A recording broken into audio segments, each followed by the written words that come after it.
Olá, estamos de volta e hoje eu vou fazer um uso aqui, vou me permitir, sem pedir autorização, né, mas vou me permitir usar um vídeo muito lindo que eu vi do Eduardo Araújo e ele fala 7 perguntas para fazer para sua mãe antes que seja tarde demais. E eu achei que essas 7 perguntas, com uma outra exceção, uma outra adaptação, elas são muito importantes para você se fazer antes de fazer para qualquer pessoa, se você é um adulto, e para você fazer com as devidas adaptações em várias situações. Nos 2 vídeos anteriores, já do mês de setembro, eu falei muito, né? Falei sobre o Setembro Amarelo, sobre o tabu que a gente tem para falar de saúde mental. E eu acredito que essas perguntas aqui, elas nos levem a reflexões muito importantes para a construção da nossa saúde mental. Então vamos lá. Primeiro, perguntar para sua mãe, né? Qual é a sua lembrança mais feliz de nós? Então, de você filho com a mãe. Mas você pode se perguntar também qual a sua lembrança mais feliz na sua relação com o seu trabalho, com a sua família, com seus filhos. Quais as suas lembranças mais felizes em cada área da sua vida? É um exercício de autoconhecimento muito interessante. Tenha um caderno, faça essas anotações, anote as perguntas e responda de tempos em tempos e se compare com você mesmo, não com ninguém, mas com você mesmo. Qual é a sua lembrança mais feliz de você no seu trabalho, com a sua família, com os seus amigos, de você com você mesma? Olha que interessante. Segunda, como foi o primeiro ano de maternidade para você? Então, essa pergunta, claro, você pode fazer para sua mãe, você pode fazer para você mesma se você é mãe, mas você pode fazer com relação ao seu ambiente de trabalho. Como foi o primeiro ano de você como educador? Como foi o seu primeiro ano como psicóloga? Como foi o seu primeiro ano como médica? Como foi o seu primeiro ano como artesã? Como foi o seu primeiro ano como dona de casa? Como você viveu? Como você aprendeu no início dessa aprendizagem? Isso vai dizer muito de quem é você.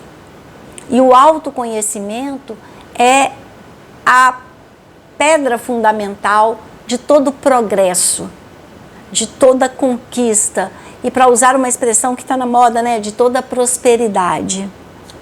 Terceiro, existe alguma coisa sobre nossa família que você manteve em segredo? E aí, esses segredos, a gente estuda cada vez mais, aqueles segredos, aquelas coisas que não são ditas, aquelas coisas que são proibidas, elas acham uma forma de se infiltrar e elas saem. E elas aparecem na nossa vida de alguma maneira, igual aquelas graminhas que saem de uma rachadura assim, da pedra, da laje, elas são assim.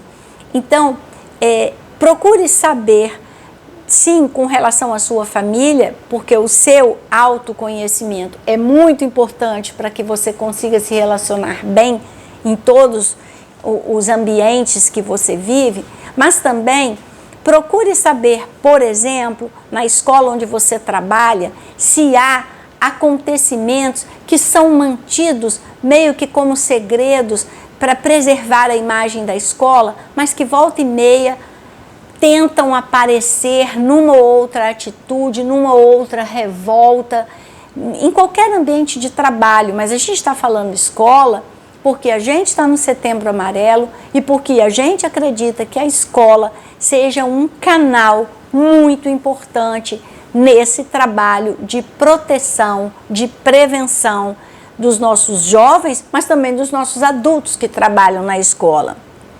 4. Qual foi a coisa mais legal que eu já fiz por você? Então isso é muito legal de você perguntar para a mãe, Mas é muito legal também de você pensar qual a coisa mais legal que as pessoas que importam para você já fizeram para você. Então, qual foi a coisa mais legal que os seus alunos já fizeram para você? Qual foi a coisa mais legal que a direção da escola, que seus colegas na escola já fizeram para você?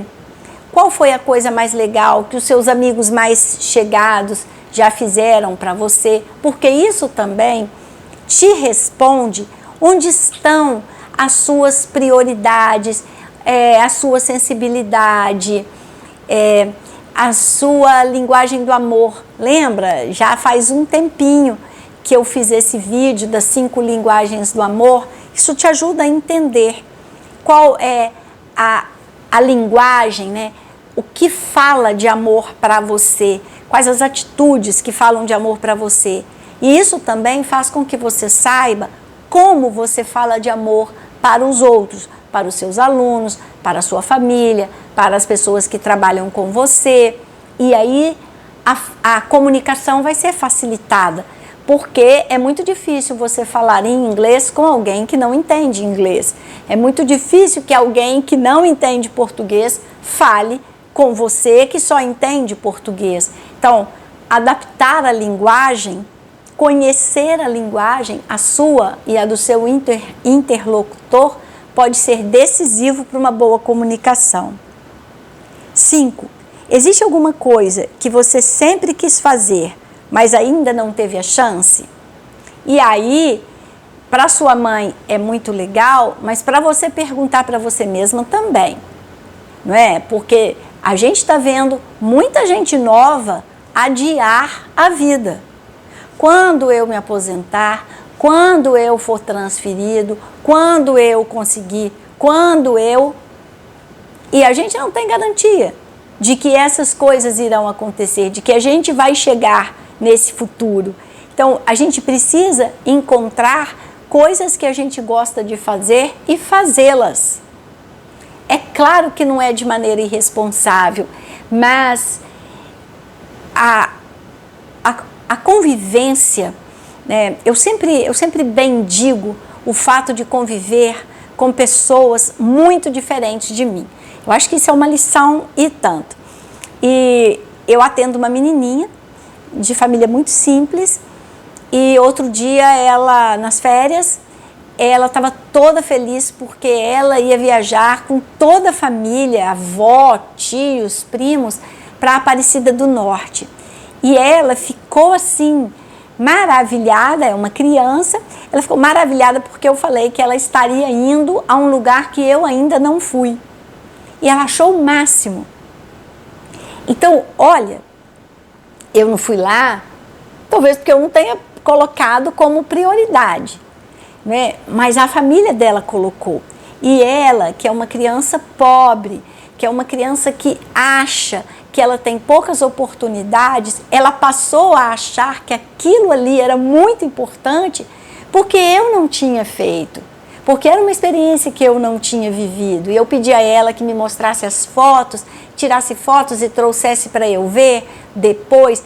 Valorizei, porque às vezes a gente pensa que as coisas que a gente quer realizar precisam ser grandiosas, e nem sempre.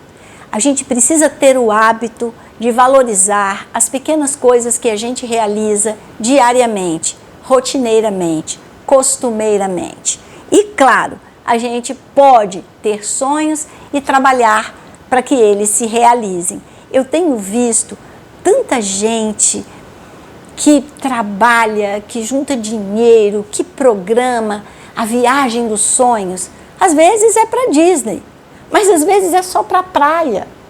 Mas não tem problema, é você acreditar que aquilo que você quer fazer, você pode fazer. Se você tem essa fé com você, você estimula isso no outro. Então, como a gente está falando de novo, pondo foco na escola, alguém que tem sonhos e que acha que seus sonhos podem se realizar, é um bom modelo para crianças e adolescentes que estão desanimados diante da realidade. Então, é disso que eu estou falando aqui, pegando uma carona nas perguntas do Eduardo Araújo. 6. Quais foram as melhores e as piores partes de envelhecer? Então, talvez a gente possa colocar, né, se você não está fazendo essas perguntas para sua mãe, quais foram as melhores e as piores partes de se tornar adulto, de começar a trabalhar, de ter este trabalho e não outro? Quais foram, né, as dificuldades, os desafios e quais foram as vitórias, quais foram as coisas animadoras, as motivações de tudo que você viveu? 7ª e última pergunta. O que você quer que eu sempre lembre depois que você se for? Essa pergunta para a mãe é muito profunda, mas essa pergunta para você mesma, com relação aos seus alunos, no meu caso, com relação aos meus pacientes, ela é poderosa. Como que eu quero? O que eu quero que as pessoas se lembrem de mim? Porque isso é o que eu devo fazer. A maneira como eu quero ser lembrada me diz a maneira como eu devo viver, como eu devo trabalhar, como eu devo me relacionar. E isso é muito profundo. Exige que você seja muito humilde para responder com sinceridade, mas acho que é um caminho muito interessante. Acho que essas 7 perguntas podem ser adaptadas para muitas situações da nossa vida. E eu fiz questão de trazê-las, porque, como eu disse para vocês, eu quero contribuir para que o Setembro Amarelo saia do discurso e passe para a atitude. Então, se perguntar, se conhecer, se responder estas questões, pode nos fazer encontrar uma forma de ser agente dessa prevenção, que é o que a gente mais quer. E aí, para completar, essa não é uma pergunta que esteja lá no 7 perguntas para fazer para sua mãe, mas é uma imagem, assim, o que te sustenta? E aí tem os pilares: trabalho, relações saudáveis, tempo livre, saúde física e mental. Tem uma pilha, né? E cada bloco com uma dessas coisas: trabalho, relações saudáveis, tempo livre, saúde física e mental. Em cima dessa pilha tem um bonequinho muito bem, estável, né? Em pé ali, seguro, feliz. Do outro lado tem só um tijolo, trabalho. E em cima desse único tijolo, um bonequinho todo desorganizado, tentando se equilibrar.